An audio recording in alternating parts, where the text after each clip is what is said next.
Perkenalkan, saya Yuda Aryawan dengan NIM 2306110800. Perkenalkan, nama saya Hamid Dawira Yuda dengan NIM 2306129676. Kami merupakan mahasiswa Prodi Agroteknologi, jurusan Agroteknologi Fakultas Pertanian Universitas Riau. Di sini kami membuat video untuk memenuhi tugas mata kuliah Manajemen Agribisnis yang diampu oleh Bapak dosen Insinyur Sakti Huta Barat, MAgR Ekon.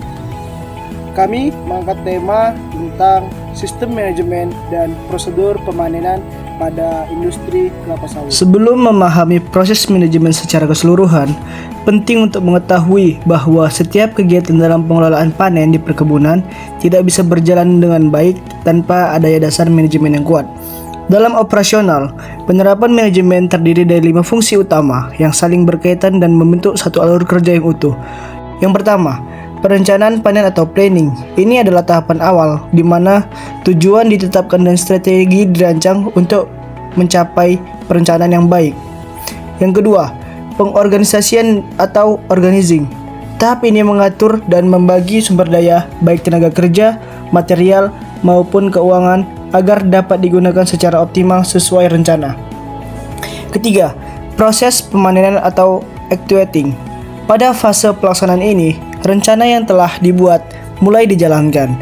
Dibutuhkan kepemimpinan, komunikasi, dan motivasi yang baik agar tim dapat bekerja sesuai target.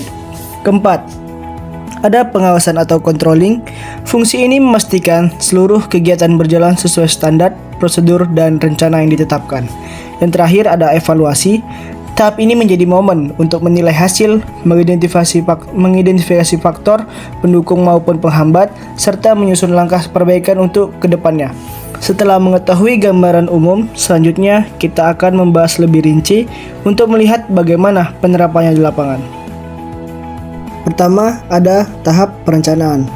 Tahap awal yang dimulai adalah dengan menentukan rotasi panen dan penetapan kapel. Rotasi panen adalah jadwal pembagian waktu panen untuk setiap blok kebun. Sistemnya berputar, misalnya minggu ini panen di blok A, minggu depan di blok B, lalu lanjut ke blok berikutnya. Untuk tanaman kelapa sawit, rotasi panen umumnya dilakukan setiap 7-10 hari, tergantung tingkat kematangan buah di lapangan. Rotasi yang tepat memastikan buah tidak terlalu matang atau tidak terlalu muda saat dipanen. Sementara itu, kapel adalah pembagian luasan dalam satu off-dealing yang disesuaikan dengan jumlah hari rotasi panen. Pada umumnya, perusahaan menggunakan sistem 7/10. Artinya, 7 kapel harus tersedia dan siap dipanen dalam satu siklus rotasi selama 10 hari. Dengan kata lain, selama 10 hari rotasi, 7 bagian lahan harus terjadwal untuk dipanen berdasarkan tingkat kematangan buah dan kesiapan blok. Selanjutnya yang kedua yaitu estimasi produksi. Ini adalah perkiraan berapa banyak buah yang akan kita panen.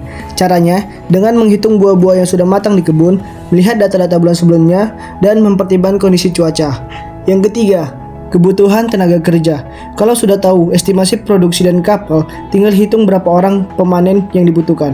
Misalnya, kalau target panen 70 ton dan satu orang bisa panen 1 ton, berarti kita hanya membutuhkan 70 HK atau tenaga kerja. Di lapangan harus juga mempertimbangkan dan memperhitungkan ada yang sakit atau cuti. Keempat, kebutuhan alat panen. Ini menyangkut peralatan yang diperlukan seperti egrek untuk potong buah, gancu, angkong untuk mengumpulkan berondolan, dan gerobak untuk angkut ke TPH atau tempat pengumpulan hasil. Jadi, keempat ini harus direncanakan dengan matang sebelum panen. Kalau perencanaan bagus, proses panen jadi lebih efisien dan hasilnya bakal maksimal. Pada tahap pengorganisasian dalam manajemen perkebunan kelapa sawit, setiap posisi memiliki peran penting agar kegiatan panen berjalan efektif. Di tingkat off-dealing, asisten off-dealing menjadi penanggung jawab utama. Asisten mengatur, mengawasi, dan memastikan seluruh kegiatan operasional, termasuk panen, berjalan sesuai standar dan target produksi. Berikutnya ada mandor panen yang bertugas mengawasi jalannya panen di lapangan, mengatur pembagian hancak, dan memastikan buah yang dipanen memenuhi kriteria kematangan. Yang ketiga ada kerani produksi. Ia berperan sebagai pencatat dan mengontrol hasil panen harian agar data produksi tetap akurat.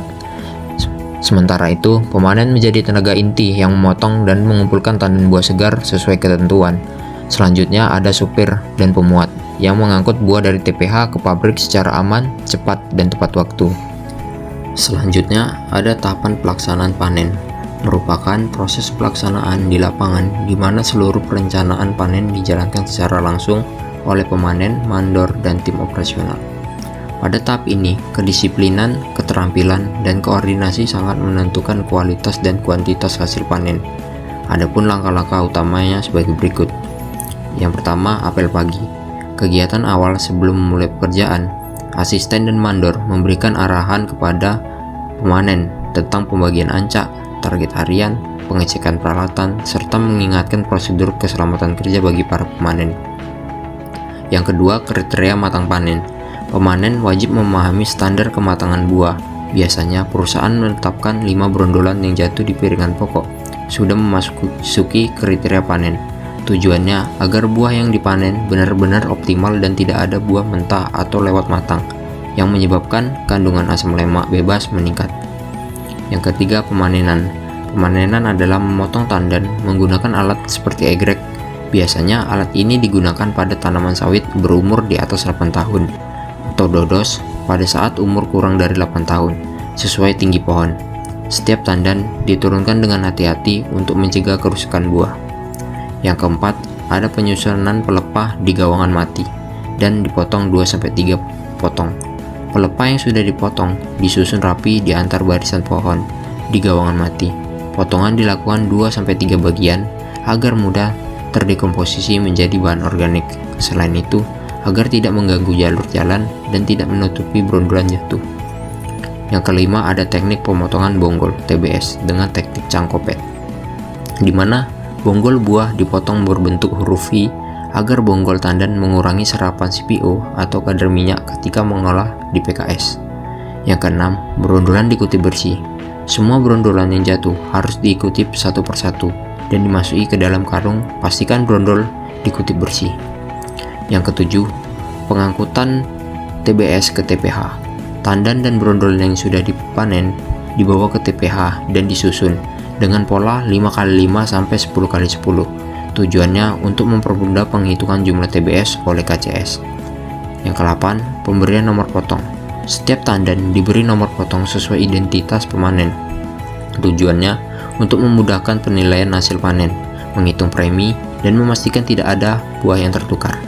Yang ke-9, ada pemeriksaan panen atau kaspeksi panen.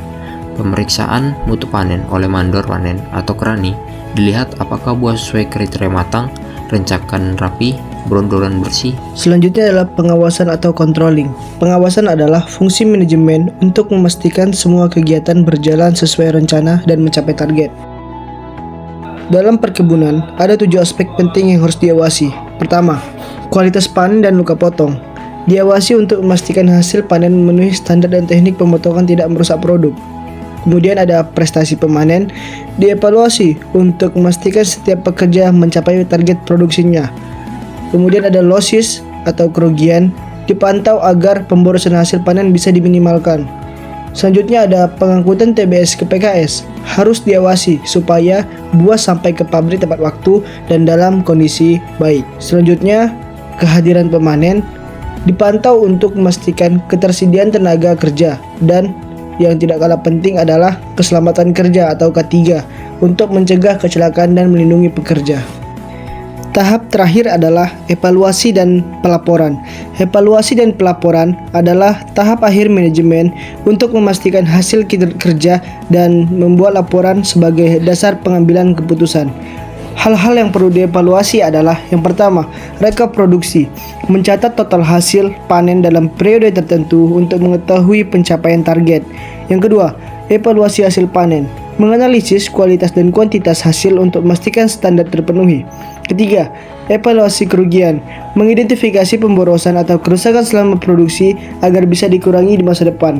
Yang terakhir, evaluasi tenaga kerja, menilai kinerja dan produktivitas pekerja untuk mengetahui efektivitas tim.